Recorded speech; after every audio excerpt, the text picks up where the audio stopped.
year-round childcare, the gold standard in Babysitting. You have. One. New client message. Listen, I've just got home and your sitter has walked out. They were supposed to feed him. He needs a... What are you doing out of bed? I need a sitter now. Just send someone right away.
December 1st, log 160. So, the gyrosphere and the world door above the alchemy room remain the last bastion between our reality and that of the unspeakable one. Should I be driven mad and forget my duties, I leave this recording as a reminder. Never open the door, and never allow the gyrosphere to stop spinning. If the rings ever so much as waver, it will find you. Log end.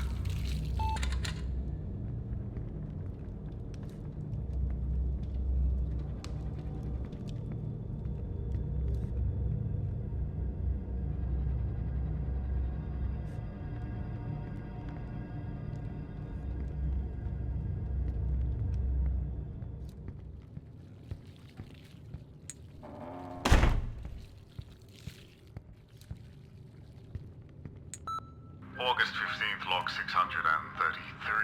I awoke with the incredible idea to redecorate. With no one else around, why not make the place my own? And I have this burning desire to paint the walls yellow. Yellow. So vivid in hue and really such a fun word to say. Yellow. Yellow. Yellow. Yellow. This is the yellow room. Yellow, yellow, yellow, yellow. Log ending, soon to be yellowly.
April 4th, log 566. Right, the flower specimen 32C brought back from Carcosa shows promise and could just be the reagent I've been searching for. The trick was finding a method to administer it to the child without getting too close. Luckily, his babysitters have no problem feeding him countless bottles of mysterious liquid. These experiments may be the key to our salvation. Look in.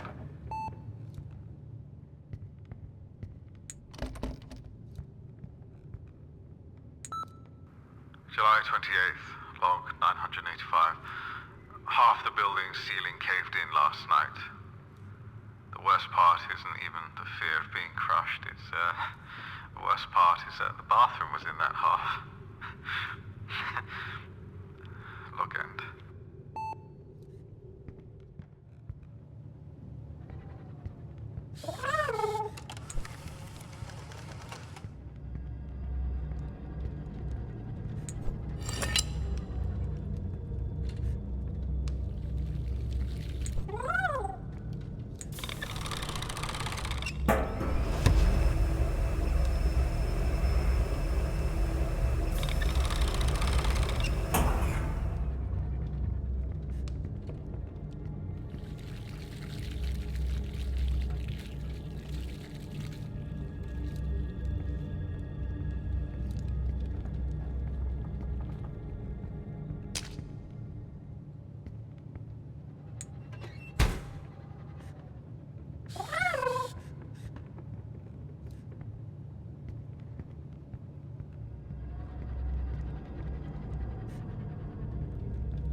395. The cat, well, she's a particularly curious creature.